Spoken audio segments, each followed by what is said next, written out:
What is a human life? I believe that is the question at the center of Full Metal Alchemist Brotherhood's narrative. At the core of every story is a question. Sometimes those questions are very blatant. The Tortoise and the Hare poses the question, which succeeds, talent or persistence? Other narrative questions are more subtle, like the Babadook in its questioning of depression and mourning. But no matter the question, the narrative that surrounds it is an exploration into finding an answer. More often than not, the protagonist has their own idea to the question, and embodies it in their actions. Conversely, the antagonist has their own answer, usually the opposite of the protagonist. The two characters, each representing a side, face off until one of them prevails, and by extension, their beliefs on the question prevails and is validated by the narrative. This method of finding answers through storytelling, by gaining clarity on a question by putting it through detailed scenarios, is the basis of philosophy. Repeatable science finds answers to most things in existence, and continues to find new answers to things every day. But for those things that are not repeatable, consistent, measurable, and generalizable, we must turn to philosophy for answers. There is no formula for me to prove that killing is wrong. There is no series of ingredients or steps that will qualify my sadness or happiness. The physical world provides no hard answers for these things, which makes philosophy, and therefore storytelling, necessary. They are our best tools for answering things for which science cannot explain. But that certainly doesn't mean that attempts haven't been made to create hard answers to these philosophical questions. When you combine science's need for hard answers and philosophy's need for hypothetical explanations, you get a product that surprises most people: religion. I may not be able to say whether killing is right or wrong, but God can. Why argue about morality with my equals when I can set my boundaries with guidance from a higher being? Religion is the intersection between science and philosophy because it seeks to create hard answers to hypothetical subjects. What is my purpose? Who created me? What is a life? These types of questions are what creator Hiromu Arakawa chose to tackle in Full Metal Alchemist Brotherhood, and in a decision I consider to be genius, she used all three, science, philosophy, and religion, to make an argument for the answer she felt. And in an equally genius decision, she did it through use of her antagonists, Father and the Homonculi. But to properly understand her decision and the complexity in which she designed the antagonists, we must first understand the protagonist, Edward Elric. By the third episode, Arakawa has firmly established Ed's ideas on the questions centering the show, and by extension, his and the audience's perspective. Ed states that he is an alchemist, and therefore does not believe in unprovable concepts like creators or gods or religions. He observes the physical laws that govern the world to try to learn the truth. He even says that with science, alchemists are the godlike beings. These are his ideals, the values and beliefs that he carries at the core of his character, the basis to answer the questions of the narrative scientifically. And like any good writer, Arakawa creates a situation where the protagonist's ideas are allowed to transform from the hypothetical to the literal through action and conflict. Mirroring Ed's beliefs about alchemy being superior to religion and philosophy, Ed takes on an actual church in the third episode. The leader of the church, Father Cornello, a priest who is believed by his followers to be a miracle worker and a scion of the sun god Leto, is shown by Ed and Al to be nothing more than a liar and a fraud. His sun god gave him no abilities and held no answers for him. In fact, it was the very alchemy that Ed praised that allowed Cornello to do his miracles. His followers realize that their religion is based on lies and denounce Cornello, validating Ed's beliefs concerning science and religion. This moment serves to show how firmly Ed embodies the idea that science, not religion or philosophy, has the answers to even the most ambiguous questions. It gains even more weight when you realize that, unlike Cornello, Ed has been through what can only be considered an actual religious experience. Years ago, when trying to bring back his mother, Ed talked with God, passed through the gate, and bore personal witness to the infinite truth of existence. Yet, even after that, he holds firm that science, alchemy, and the world around him are consistent and ultimately knowable. The misfortune that befell him and his brother when attempting human transmutation was not because of any enigmatic characteristic of existence or philosophy. It was because he himself had incomplete knowledge and preparation considering the concepts of alchemy. And when looking at the world from his perspective, one might be able to see just why he holds these beliefs. To Ed, it would be much more palatable to believe that he is flawed rather than science and alchemy being inconsistent. Everything Ed knows, everything he wants is wrapped up in alchemy. It is his greatest skill and the only thing that he has hope of bringing his and Alphonse's body back. Alchemy and scientific reasoning are the bedrock of how Ed functions in the world, and he would much rather see himself as broken than it. Understanding this perspective also contextualizes why Ed is so enamored with the object he was fighting Cornello for, the Philosopher's Stone. On the surface, one would of course be correct in thinking that Ed wants the stone to bring back the bodies he and his brother lost. But when speaking to Ed's character, we can go much deeper.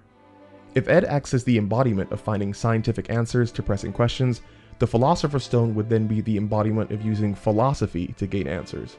The Philosopher's Stone ignores every rule of alchemy and science. Its existence, composition, and processes appear to be completely unexplainable. The only way that anyone in the show can come to understand the stone would be to philosophize about it. Because of this ambiguity, the idea of the Philosopher's Stone is irresistible to Ed as a character. One might think that a person so oriented on scientific determination would shun an object that defies reasoning. But that is not how science works, and that isn't how Ed works. Science strives to pull answers from the hypothetical into the concrete. As scientific understanding expands, the realm of philosophy diminishes. Likewise, Ed in the beginning does not see the Philosopher's Stone as proof that alchemy can be contradicted. He sees it as the opportunity to discover how the stone's existence fits into the laws of alchemy. Ed believes that the Philosopher's Stone can be turned into the Scientist's Stone. And with all that said, we can go back to creator Hiromu Arakawa's brilliant use of antagonists. It is a general rule in writing that the best person to oppose your main character is someone who holds ideas opposite to theirs. It would have been easy and smart for Brotherhood's creator to write an antagonist that believed alchemy and science had none of the answers, that nothing was knowable, and to have this antagonist racing against the Elric brothers to find the Philosopher's Stone, a physical object that epitomized a contradiction against the hard rules of alchemy and science. But Hiromu Arakawa chose to go much further than that. Instead of creating an antagonist that was motivated by ideas that were opposite to Ed's, she created antagonists whose very existence themselves opposed Ed's ideas, antagonists that embodied religious outlooks on the narrative's questions and answers. Everything about Father and the Homonculi are based on religion.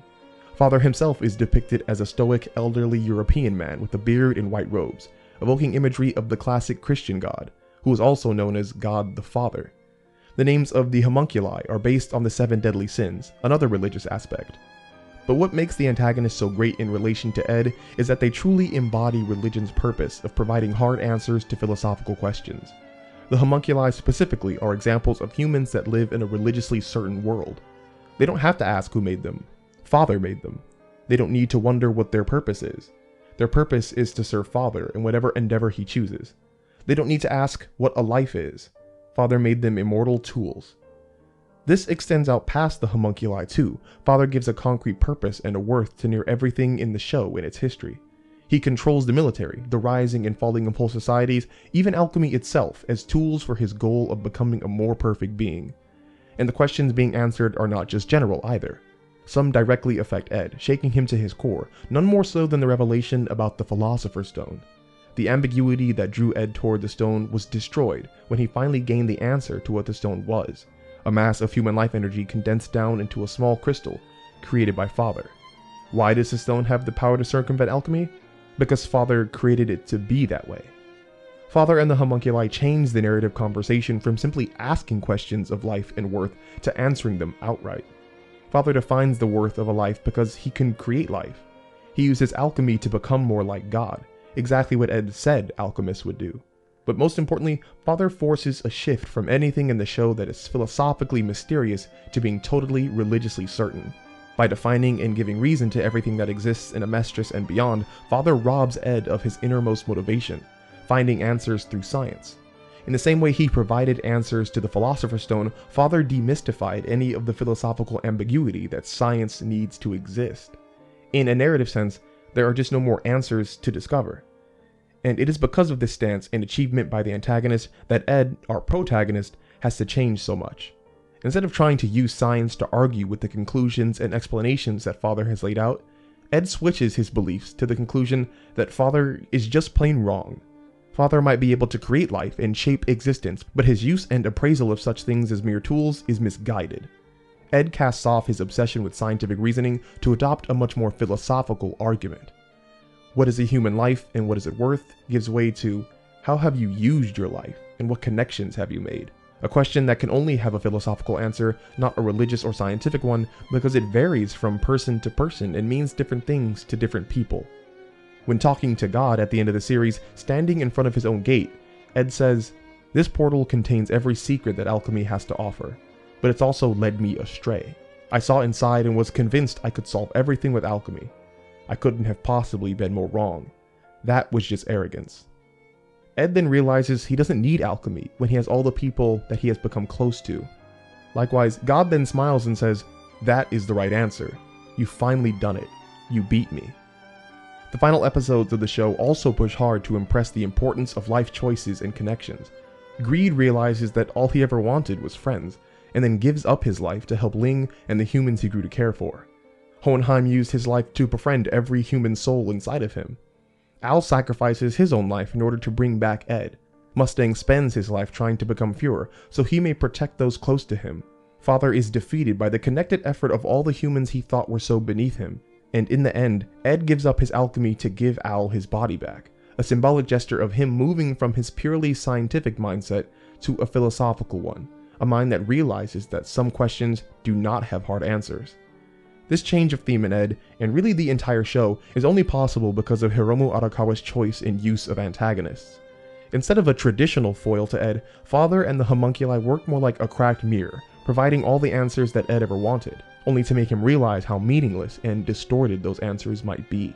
The relationship between the antagonist and the protagonist is set up so that both are dogmatic in their beliefs, scientific certainty on one side and religious certainty on the other, and it forced the protagonist to change if he wanted to succeed. Because Full Metal Alchemist itself is a story with a message, and therefore lies in the realm of philosophy, it denounces the non-negotiable views of strict science and religion to argue in favor of itself. Philosophy with a question whose answer is personal and completely up to the audience that ponders it. In the end, Father and his homunculi, all spawned from the same blood and body, yet so disconnected, were meant to make Ed, and we the audience, think, "My life is not defined by worth or purpose. My life is defined by me." If you like what you heard and want to support the channel, check out my book on Amazon. Thank you for watching, and I will talk to you all again next week.